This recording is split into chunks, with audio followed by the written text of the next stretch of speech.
This is the Solid Signal Podcast, and the week is October 21st, 2019. Last night saw the premiere of the hotly anticipated new Watchmen show on HBO, and HBO is hoping that this or His Dark Materials will be your next obsession.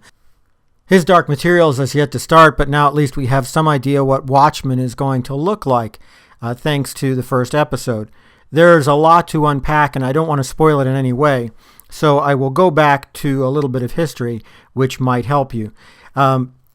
First of all, Watchmen is based on the graphic novel from the 1980s, and also it may or may not tie into the movie adaptation from about 10 years ago, and yet it takes all of that and it moves it forward several decades. Very similar to what they did with Westworld, where you really kind of didn't need any connection to the original source material, although this will help you a lot more if you have some connection to the source material. For many years, Watchmen was considered unfilmable because it's such a dense story. It takes so much back knowledge to understand it, and that was the criticism, I think, of the movie.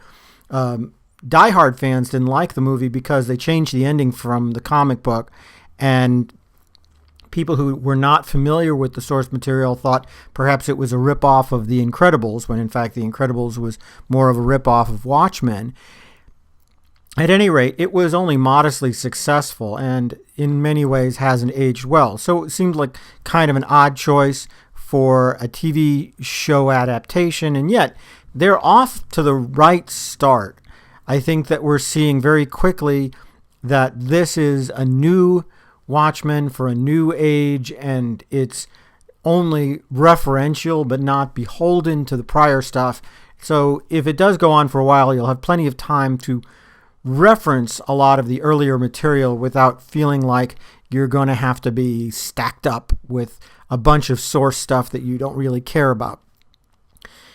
It's a big undertaking for HBO, and I really hope that it works out for them, and not just because HBO is, part of the vast, sprawling AT&T empire that Solid Signal is also affiliated with, but also because I have a lot of affection for the source material. I like the graphic novel, and I actually liked the movie. I was totally fine with them changing the ending from the graphic novel. I mean, things have to change somewhat. And I hope this is going to be another show like Westworld that just keeps building year after year. It is probably the best thing and the worst thing that you can say about it that it is helmed by Damon Lindelof, who is best known for his work on Lost, a similar show which built season upon season upon its previous mythology, but in that case, it so totally collapsed in the last several episodes that it is Lost is almost forgotten today. It's almost a lost television show, pun intended, because people were so incredibly turned off by the last several episodes, which seemed to take all of the mysticism of previous seasons and just kind of dumb it down and make it stupid and left you with just a very bad taste in your mouth.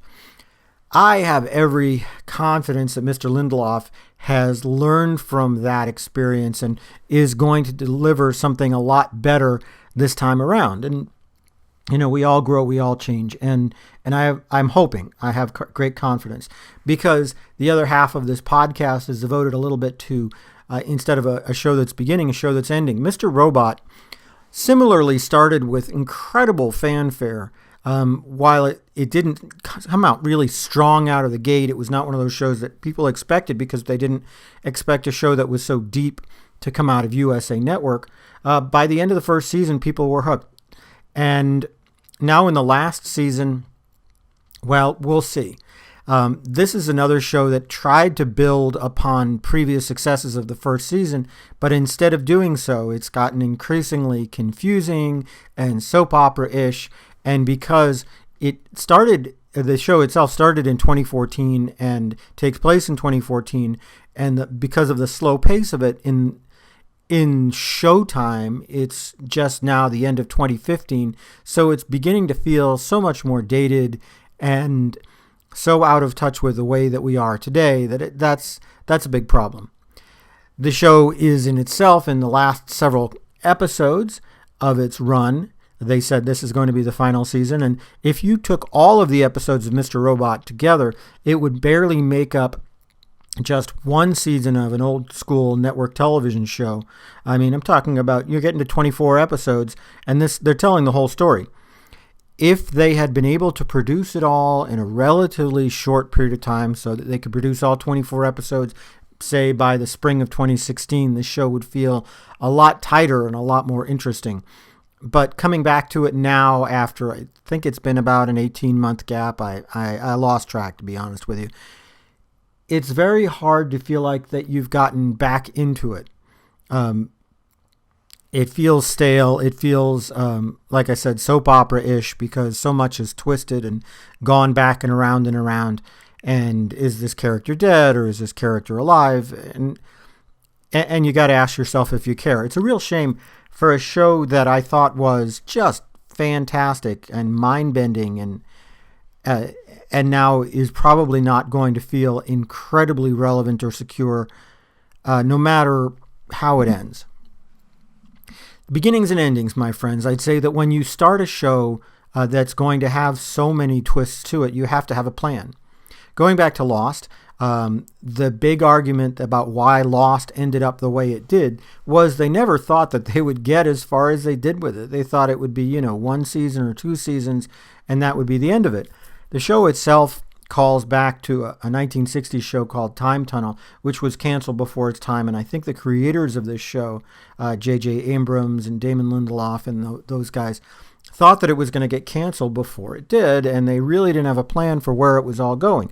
So they had to leave a lot of stuff on the table. They had to ignore some of the seeds they'd planted just in order to try to tie it all up in some sort of sensible way. It's a real shame. But beginning with the end in mind is always a great idea, and I'm hoping that Mr. Lindelof has learned that lesson for Watchmen. Clearly Sam Esmail, who has been brilliant in making Mr. Robot and Homecoming and several other things, may have not learned that lesson quite yet, unfortunately. Well, I guess I'm going to tie this a little bit into kind of a bit of a sales pitch as I finish up, because beginning with the end in mind is always a smart move, and that's where SolidSignal.com can help you out. We have all the tools, all the accessories that you need for all of your home theater projects. And while you don't have to completely begin with the end in mind, you can always order something later if you missed it. It's kind of great to know that everything that you need to plan out your future project is going to be available at SolidSignal.com. That's about it for me on the podcast this week. I would really appreciate it if you're listening to this podcast on YouTube, if you would subscribe to Solid Signal's YouTube channel, because we've got new video content coming out every week now. I'm promising you more video content in the next 52 weeks than we have ever had in a one-year period. So look forward to it. Subscribe, like the page, like us on Facebook, and do all that social media stuff. It does actually make me look better to my boss. That's it for this week. Have a great one.